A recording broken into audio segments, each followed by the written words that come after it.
Maka zat dengan sifat esa Bapak Ibu. Itulah yang dikatakan al-abid wal ma'bud wahid. Yang menyembah dengan yang disembah, yang melihat dengan yang dilihat, yang mengingat dengan yang diingat, esa satu. Kenapa dikatakan esa dan satu? Karena memang dia yang wujud semata-mata. Itu maksudnya. Kalau dia yang wujud semata-mata, maka siapa nur ini? Nur inilah tajalinya. Nur inilah penampakan dirinya. Nur inilah yang dikatakan namanya wujudullah. Tuh dia Bapak Ibu. Ini baru keluar bahasa tauhidnya. Nur ini yang disebut wujudullah. Atau nur itu yang disebut namanya ainullah. Wujudnya Allah, nyatanya Allah.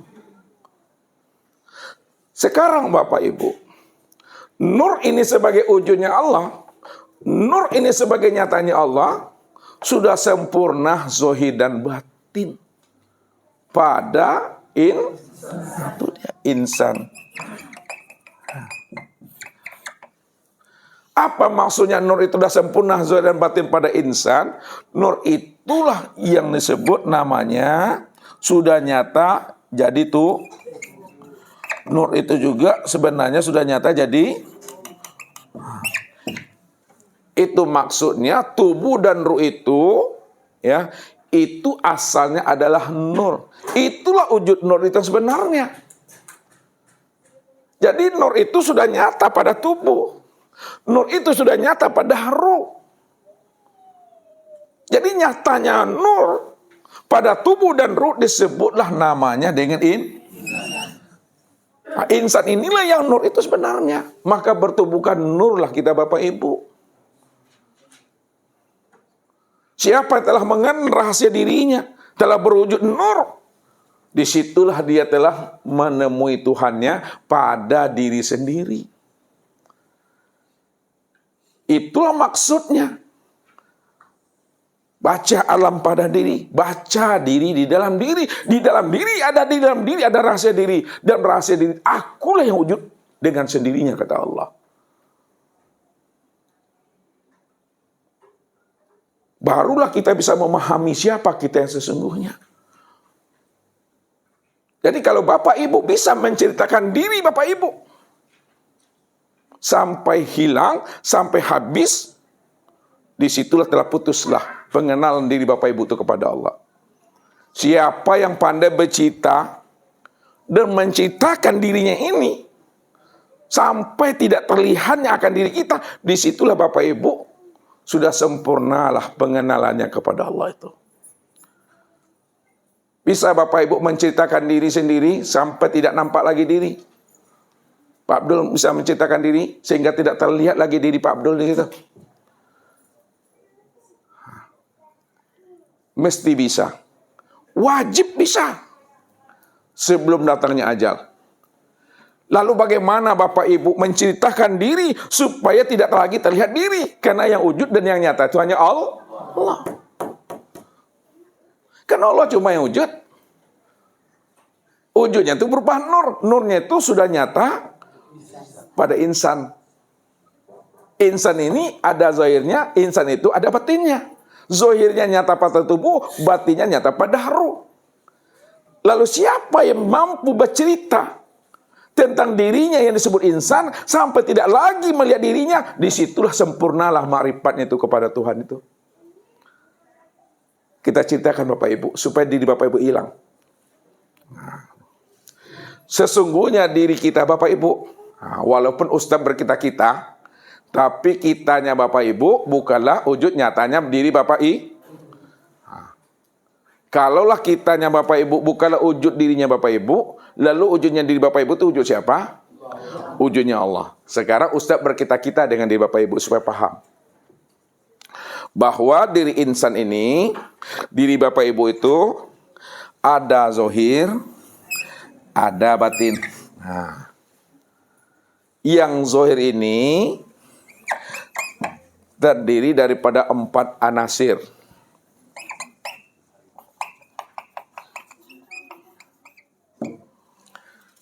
Dan yang batin ini, ya, ruh itu juga terdiri daripada 4 anasir. Lihat. Mana yang dikatakan 4 anasir pada tubuh? 4 anasir pada tubuh ini, Bapak Ibu, inilah yang disebut namanya dengan anasir api. Kemudian angin, air, tanah.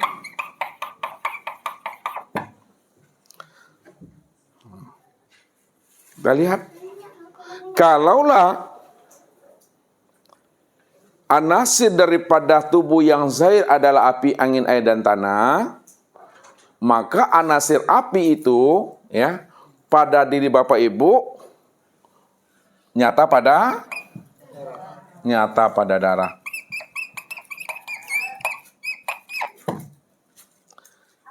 Inilah yang disebut istilahnya menerangi alam batang tubuh ini. Api itu pada diri Bapak Ibu jadi darah. Ini yang disebut namanya menerangi alam batang tubuh. Kemudian angin. Ini angin ya? Itulah, kena lapar juga tadi itu. Ya. Nggak apa-apa, biar aja lagi itu. Pandangan itu selalu nipu tuh. Dengan ucapan Ustaz aja lah, pahami. Angin pada diri Bapak Ibu itu jadi apa? Aurat. Angin pada diri Bapak Ibu, urat itu, ini yang disebut namanya menggerakkan alam batang tubuh. Kemudian air pada diri Bapak Ibu apa? Tulang. Air yang menjadi tulang pada diri Bapak Ibu, inilah yang dikatakan menegakkan alam batang tubuh. Menegakkan alam batang tubuh. Kemudian tanah pada diri Bapak Ibu, daging, kulit daging. Tanah yang menjadi daging pada diri Bapak Ibu, ini yang dikatakan mengokohkan alam batang tubuh. Ini yang disebut namanya anasir zahir. Sekarang anasir zahir itu sebenarnya kita perteli lagi, kita tilik lagi. Kalaulah anasir zahir itu adalah api, angin, air, dan tanah, Bapak Ibu mesti mampu mengenali asal muasal daripada tanah itu. Asal tanah daripada air, asal air daripada angin, asal angin daripada api, asal api daripada nur. Atau bahasa yang paling simpel lagi, asal tanah adalah nur, asal air adalah nur, asal angin adalah nur, asal api juga adalah nur. Maka tubuh yang zahir ini yang disebut namanya dengan Nur Muhammad. Tubuh yang zahir ini disebut Nur Muhammad. Ya. Pandangan zahir memang nampak darah, urat, tulang, daging. Pandangan zahir nampak darah, urat, tulang, daging. Pandangan hati adalah nur. Itu dia. Itu yang pertama memahaminya. Yang kedua, anasir yang batin. Juga ada 4. Anasir yang batin yang nyata pada ruh juga 4. Ini yang disebut namanya wujud, ilmu, nur, suhud. Bahwa asal suhud, asal nur, asal ilmu, asal wujud pada diri Bapak Ibu tuh, lihat. Wujud itu adalah zat, ilmu itu adalah sifat, nur itu adalah asma, sedangkan suhud itu adalah af'al. Ya. makna hakikatnya bahwa suhud, nur, ilmu, dan wujud, af'al, asma, sifat, dan zat, yang nyata af'al itu pada tubuh, yang nyata asma itu pada hati, yang nyata sifat itu pada ruh, yang nyata zat itu pada sir, hakikatnya juga adalah nur. Kalaulah hakikatnya adalah nur, itu artinya insan yang bertubuh zahir dan bertubuh batin itu hakikatnya adalah nur. Itulah dia yang maksud Nur Muhammad, bukan Nabi Muhammad. Jadi diri Bapak Ibu dipahami, diri yang zahir dengan diri yang batin ini, karena asal keduanya itu adalah nur, disebutlah namanya Nur Muhammad. Nah, kalau Bapak Ibu sudah paham, yakin dengan ilmu yang kita pahami, apa kata Rasul? Innallaha harrama alal ardi ayyakula ajasadal anbiya. Allah akan haramkan bumi ini. Dia tidak akan menghancurkan. Dia tidak akan membusukkan. Dia tidak akan membangkaikan. Bagi orang-orang yang telah mengenal namanya Nur Muhammad itu. Nur Muhammad inilah yang disebut namanya Sayyidul Anbiya. Penghulu sekalian Nabi itu Nur Muhammad. Maka inilah yang dijelaskan oleh Rasul. Ja'alani khotiman, ja'alani fatihan wa khotiman li zuhurun nubuwah. Ja'alani fatihan wa khotiman li zuhuril nubuwah. Ja'alani fatihan. Aku ini dijadikan Allah sebagai pembuka. Pembuka itu maksudnya adanya alam semesta, adanya alam batang tubuh itu kena aku. Kena aku itu. Maksudnya dari nur itu maksudnya. Ini cita hakikat. Wa khotiman. Dan aku juga lah, kata nur itu, sebagai penutupnya. Ini maknanya yang tersirat, bahwa batinnya lebih dahulu tua daripada zohirnya. Maknanya, Nur Muhammad itu lebih tua dari sekalian Nabi dan Rasul. Makanya disebut Sayyidul Anbiya. Batinnya lebih tua, lebih dahulu dibandingkan Nabi Adam dan Nabi-Nabi dan Rasul setelahnya. Sementara zohirnya lebih muda daripada Nabi dan Rasul. Mulai dari Nabi Adam sampai kepada Isa. Dia yang lebih muda. Siapa itu? Itulah Nabi Muhammad Sallallahu Alaihi Wasallam. Disitulah rahasianya. Ketika Rasul ditanya oleh sahabat, mata kuntan nabiyan ya Rasulullah. Ini cita hakikat. Kapan engkau menjadi nabi ya Rasul? Mata kuntan nabiya ya Rasulullah. Kapan engkau menjadi nabi ya Rasul? Apa jawaban beliau? Kuntu nabiyan wa Adam bainah ruh wal jasad. Aku sudah lebih dahulu menjadi nabi, padahal Adam baru antara ruh dengan jasad. Aku udah dulu jadi nabi. Itu maksud yang sebenarnya, aku dahulu menjadi nabi, itu dari sisi nur, dari sisi hakikat. Atau disebut juga dari sisi ruhani. Lebih tua dia. Adam baru antara tubuh baru, antara air baru, dan jasad.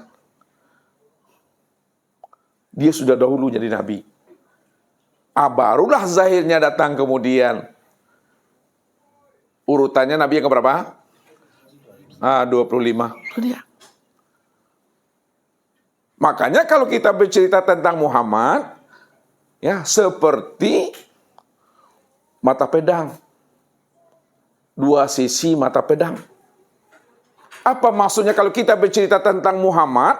Seperti dua sisi mata pedang. Ke atasnya dia kodim. ke bawahnya dia baru. Nah. Apa maknanya di atas dia kodim? Dikatakan kodim karena yang si kodim. Dikatakan kodim karena nur ini adalah tajalli daripada Allah. Tajalli itu apa artinya? Dia adalah kenyataan daripada Tuhan. Dikatakan dia baharu karena dia telah wujud nih dia, wujud insan sempurna pada Nabi Muhammad sallallahu alaihi wasallamnya. Sallallahu alaihi wasallam. Itu maksudnya tuh. Ke atas dia kodim, ke bawah dia baharu. Dikatakan dia kodim ke atas karena dia itu adalah tajalli wujud nyatanya Allah. Dikatakan dia baharu karena dia telah wujud berupa insan. Makanya insan dengan Allah, Allah dengan insan tidak boleh dipisah ceraikan. Kenapa tidak boleh dipisah ceraikan? Allah dengan insan, insan dengan Allah, itu hubungannya zat dengan sifat, sifat dengan zat. Insan ini yang disebut namanya sifat. Allah itu disebut namanya dengan zat. Makanya tidak pernah berpisah cerai zat dengan sifat, sifat dengan zat. Nyatanya zat kena sifat, zohirnya sifat kena zat. Untuk memandang zat, lihatnya kemana? Memandang kepada sifat. Kenapa memandang zat? Memandangnya kepada sifat. Siapa sifat ini? Sifat inilah wujud nyatanya diri Allah. Itulah rahasianya, nggak boleh dipisah ceraikan. Jadi kesimpulannya, karena Allah yang wujud semata-mata, terang dan jelas, kesempurnaan wujud Allah terang yang jelas itu sempurnalah pada insan. Insan itulah kesempurnaan memandang nyatanya wujud Allah itu.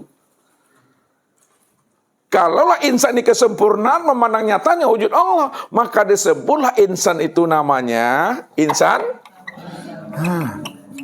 kamil mukamil, insan paripurna.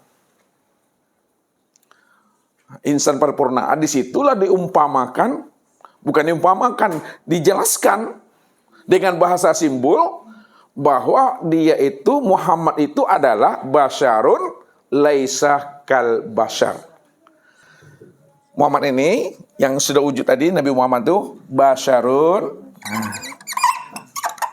laisa kal basyar. Apa artinya itu?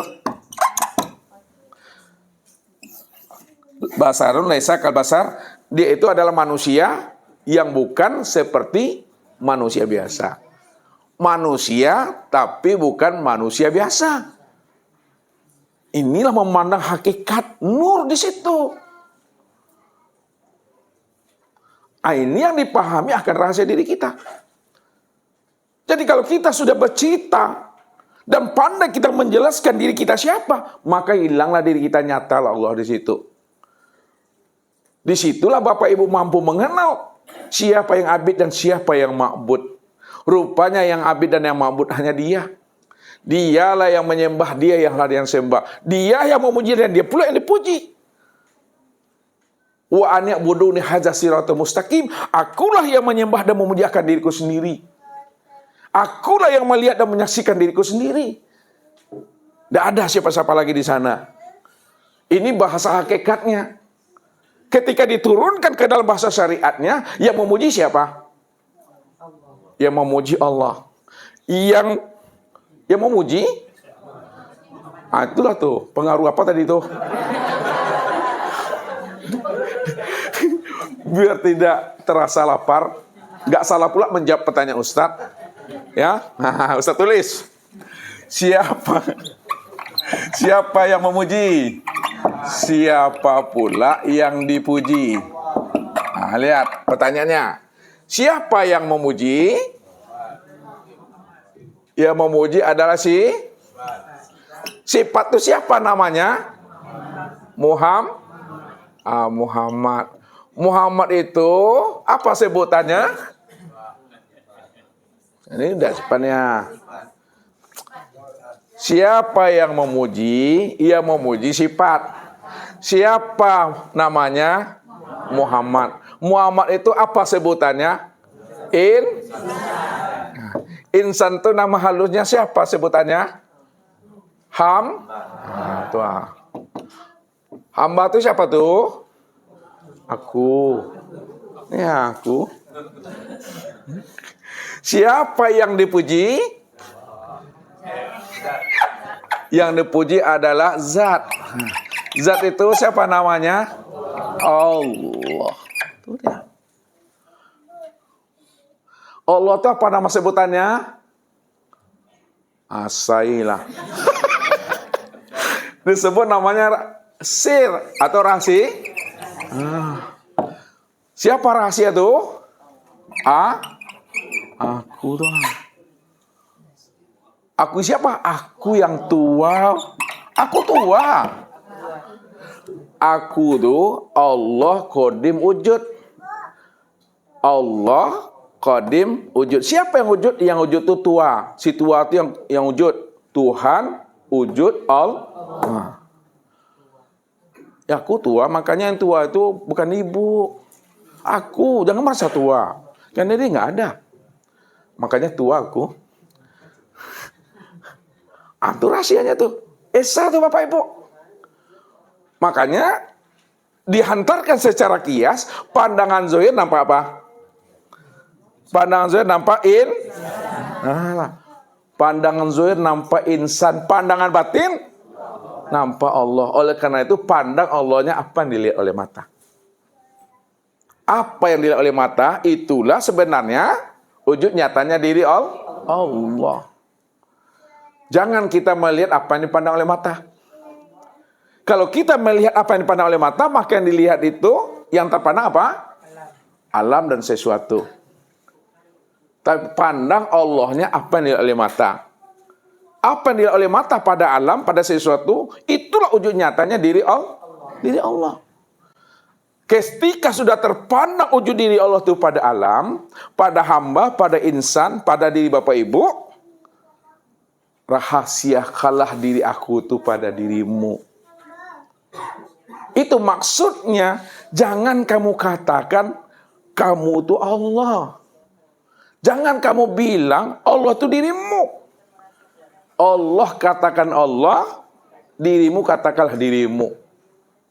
Walaupun kamu katakan dirimu adalah dirimu, namun hakikatnya kamu sudah paham dan mengerti bahwa dirimu inilah wujud nyatanya diri Allah. Namun dirahasiakan dia. Apa kata Ustadz? Kalau beras sudah menjadi lontong, boleh kalau lontong mengatakan dirinya beras? Tidak boleh.